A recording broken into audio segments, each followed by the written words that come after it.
I'm Justin Darcy from bets.com.au, and today I'll be talking about Saturday's 4 Group 1 races, Derby Day, the best day of the year. 4 big Group 1 races, kicking off with the Victoria Derby, the Empire Rose Stakes, the Coolmore Stud Stakes, and of course the Kennedy Cantala Mile. A cracking day of racing ahead, not just those 4 Group 1s across the whole card at Flemington. It's just magic racing, and the one day of the year that every racing fan in Australia looks forward to, purely because of the quality of horse flesh that we do see on this day. But without further ado, we'll get stuck straight into the tips and go to the feature of the day for the 3-year-olds, the Victoria Derby. A couple different form lines coming into this race, but I'm going to go with the second favourite here in Forgot You. He did open up favourite, but is now the outright second favourite in the race with a lot of money for Gunstock.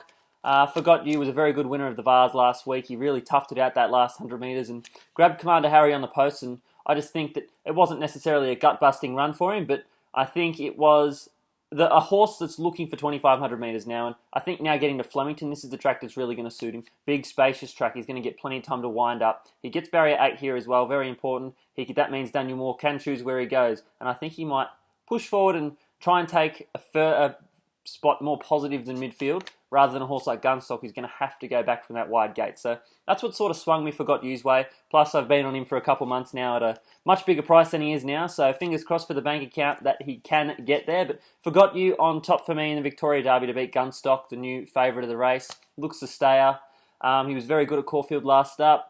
Winding up nicely, just looking ready for this 2,500 metre journey, which he does get, of course. Flemington is going to suit him, just that wide gate is a negative, and how much of a start is he going to be giving some real classy types in this race was my only question over him.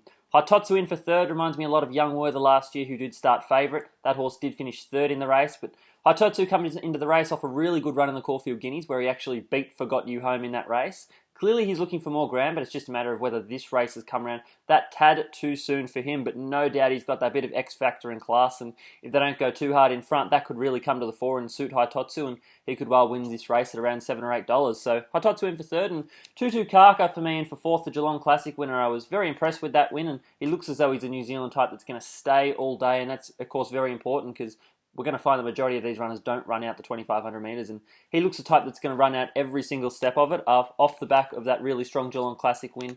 They went hard. He came home like a really good horse, and Flemington's going to suit him. It's just, does he lack that little bit of X factor that these top 3 selections in the race do have? But just to quickly recap here, Forgot You on top for me in the Victoria Derby to beat Gunstock, Haitotsu and Tutu Kaka. We'll go straight to the Mares Mile now, the Empire Rose Stakes. Classic race this. We've had some very good mares that win this race in the past. One of my favourites, Melody Bell, a couple of years ago, she won this race. So it's just a matter of which mare's going to write their name in history in this race now. But it looks a very even contest at that, and I do feel Tefane is a false favourite in it. So I'm going with Mystic Journey on top. I feel that this is the race she's been peaking for all prep. 1,600 metres, she's been crying out for it. Her 2 1,400 metre runs have been very good. Up to the mile, Flemington, everything suits her, and I think this inside barrier, a lot of people are that little bit cautious because she generally does get back in her races. How much ground and how much luck is she going to need in the run? But for me, we've seen her in the past settle that little bit further forward from when she gets up to the mile, because they're not necessarily going hell for leather out in front like they can in 12 and 1,400 metre races. Whereas if over the mile, they go that little bit slower, which can allow her to settle that pair further forward than normal. And I've got her mapped just about 3 off the pace, 1 off the fence. Perfect spot to be for her. She only needs that little bit of clear air into the straight, and I think we're going to see a big finish from Mystic Journey. Hopefully back to her best, because if she is, they will not see which way she goes. But MJ, Betty on top for me here from Tefane. I'm still that little bit suspect of her over the mile. She did have the suckers run in that Toorak handicap, where she did finish second. I'm Thunderstruck, who runs as favourite in the Golden Eagle. But again, she's drawn inside, so she's probably going to get that same run again, right on the leader's back, and she's only going to need that little split, and she could well burst through. I mean, she's a 3-time Group 1 winner, no knocking her class whatsoever. I'm still just that little bit suspect at the mile, and I don't want to be taking $3.60 about Tefane in what is a very even race.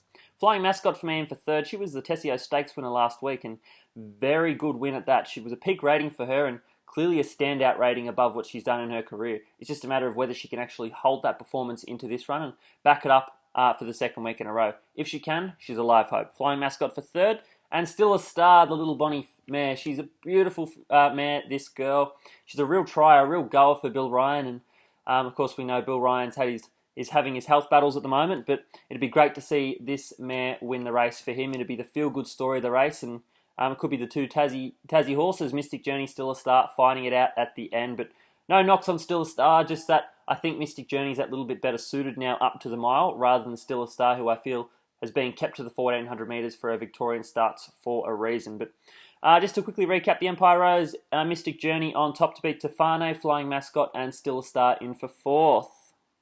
Move on now to the Coolmore Stud Stakes. This is the one race I'm really looking forward to on the day outside of the Derby. Cannot wait. Bunch of really classy 3-year-olds here. For me, I'll be going with Extreme Warrior. His Blue Sapphire Stakes win was very impressive. I thought the way he put away Profiteer, although I do believe that horse is a little bit of a speedy squib, the way he put that horse away was super impressive and showed that he has that short, sharp turn of foot and can sustain it. He ended up winning that race by nearly 4 lengths with a big gap in between Profiteer and the third place getter, Minsk Moment. I can't see Minsk Moment changing around that result in this race here. Flemington, I think, will suit. Rosemont Stud also have just bought the majority share in this horse, which I think is important to note, as they're not going to invest in a horse that is not going to be winning Group 1 or being competitive at least in these Group 1 races. So Extreme Warrior for me, I think that the stars are aligning for this horse to be claiming the Group 1 Coolmore Stud Stakes from barrier 9 and just drawn inside the pace. He's going to get a beautiful smother, peel out when he wants, and bang, hopefully home goes Extreme Warrior. One of my better bets of the day, I should be saying as well. My second selection here is Artorias. Very good in the Caulfield Guineas where he placed 3rd, just cost himself with another bad start, which he has a habit of doing. He gets to Flemington now. I feel straight track racing is going to suit him because he's not going to be giving those horses in front of him too much of a start. Not going around any bends. He can just tack onto the back of the field. Inside draw is a little bit of a concern as what part of the track is going to be the best on the day. It's just a matter of whether he's going to find those right splits at the right time, and if he does, he's got that scintillating turn of foot and that X factor to be winning this. And at $9, a couple of dollars each way on Artorias would not be hurting at all. And of course, throwing him in the quaddie. So Extreme Warrior, Artorias, and Paul Lely in for 3rd. Sydney Form, very professional type. I just think lacks that little bit of X factor on the top 2, which is why I've got him in for 3rd. And Kalos in for 4th. He was a Danehill Stakes winner. Fred Kersley retains the ride, so I'm very glad he's gets his chance at Group 1 level after riding such a good race on the Danehill aboard Kalos. He'll be riding the pace. He's drawn to the outside. He's going to get every chance, and if good enough, he will have an opportunity to win the race. So, Extreme Warrior for me to beat Artorias, Paul Lele, and Kalos in for 4th. Now, the Cantala Stakes here, the Kennedy Mile.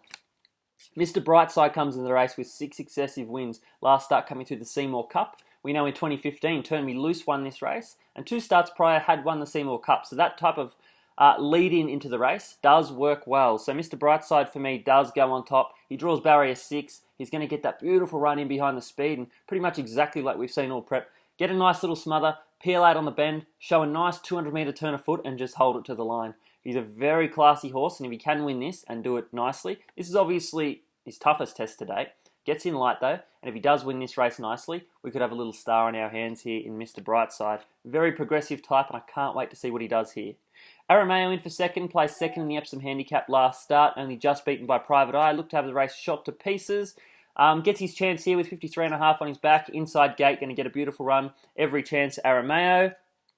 Cascadian in for 3rd. He's placed in this the last 2 editions of the Cantala Stakes. 3rd the first year, 2nd last year, only just beaten by Yulong Prince. Wasn't too far off Mayo in the Epsom Handicap last start, only just, I think it was a length off Mayo in the end, or maybe just a little bit more. Gets a little weight swing in his favour. Draws towards the outside, which I love, because he's going to get back and he's going to produce a big barnstorming run down the middle of the track.